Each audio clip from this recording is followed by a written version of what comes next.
Yo les potes, c'est Spanox, j'espère que vous allez bien. On se retrouve aujourd'hui pour une nouvelle vidéo, concernant les surnoms des clubs de football et leur signification. C'est vrai que le premier épisode vous a vraiment extrêmement plu. Du coup, c'est vrai qu'avec les bons retours que j'ai eu, je me suis dit pourquoi pas faire un deuxième épisode. C'est parti. Le surnom des Dogs remonte aux années 30. Les Lillois remportent un match contre une équipe de Paris. C'est alors qu'un journaliste vient comparer les joueurs à des Dogs, une race de chiens très puissante, car ils avaient démontré du caractère et une capacité à ne rien lâcher. Aujourd'hui et depuis le récent design de l'emblème de Lille, le chien figure fièrement sur le blason du club. À la création du club de Nantes, l'un des fondateurs et propriétaires d'une écurie de chevaux, l'un d'entre eux, Ali Pacha, gagne tout sur son chemin et son jockey est habillé en jaune et vert pour donner la même force et réussite à sa nouvelle équipe. Les mêmes couleurs sont données au maillot, de jaune canari, on simplifie à canari. Les Colchoneros, ou Matelassiers en français, doit son surnom aux couleurs officielles du club. En effet, après la guerre civile espagnole, il était habituel de recouvrir les matelas avec un drap rayé blanc et rouge, et c'est resté puisque l'Atlético Madrid possède ces deux couleurs sur son maillot. On surnomme également les joueurs de l'Atlético les Indiens, tout part des années 60-70 où les Madrilènes recrutent de nombreux joueurs venant d'Amérique latine, souvent typés avec la peau foncée. Les supporters adverses se moquent en les appelant les Indiens, un surnom qui sera renforcé par l'arrivée d'Hugo Sanchez. Plutôt que de répondre, les fans madrilènes s'approprient ce surnom à tel point que l'on retrouve de nombreux supporters dans le stade déguisés en indiens et que la mascotte du club se nomme Indy.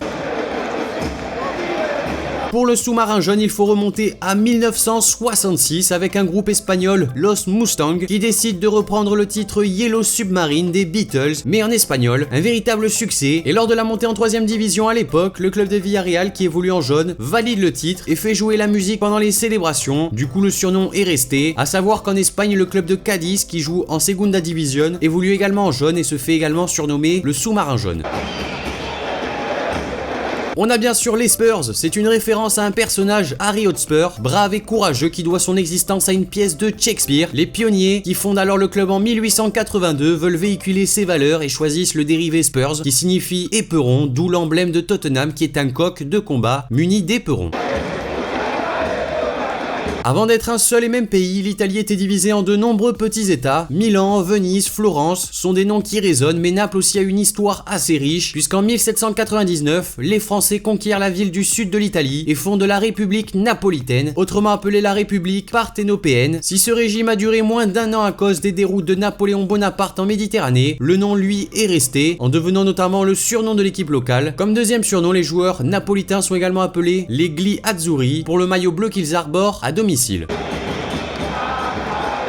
À sa création, le club d'Amsterdam prend le nom d'Ajax en hommage à Ajax le Grand, héros de la guerre de Troie dans la mythologie grecque. En 1925, le club ajoute d'ailleurs un portrait d'Ajax dans leur écusson. Considérés comme un dieu, les supporters ajacides se considèrent donc comme les fils de Dieu. Autre surnom donné à l'Ajax, les Juifs. Cette appellation vient de la localisation de l'équipe à l'est de la capitale néerlandaise. En effet, avant la Seconde Guerre mondiale, la majorité de la communauté juive se trouvait à proximité des installations du club, à tel point que certains supporters se font tatouer des étoiles de David et viennent au stade avec des écharpes, drapeaux et autres qui comportent des symboles du judaïsme. Pourtant, très peu de supporters de l'Ajax sont de confession juive.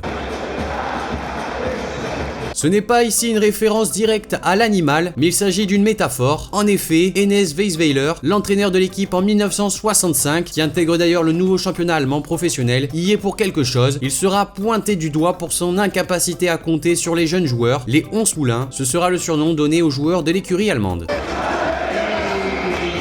Le surnom le plus connu pour les joueurs de Schalke 04, c'est celui des mineurs, Dijknappen, en rapport avec les origines populaires du club et d'une bonne partie de ses supporters qui autrefois travaillaient dans les mines de la Ruhr.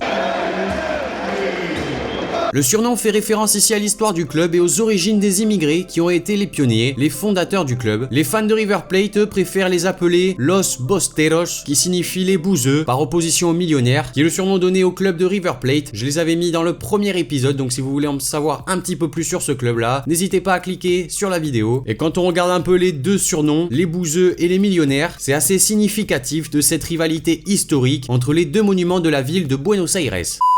Donc voilà les amis, cette vidéo concernant les 10 surnoms de clubs de football et leur signification est maintenant terminée. N'hésitez pas à me dire dans les commentaires ce que vous en avez pensé de cette vidéo là. Également, si vous voulez un troisième épisode, n'hésitez pas à lâcher un maximum de likes, à me noter dans les commentaires également les clubs que vous voulez que je prenne. Abonnez-vous si c'est pas déjà fait. Moi je vous dis à la prochaine pour une nouvelle vidéo, c'était Spanox. Allez, salut tout le monde.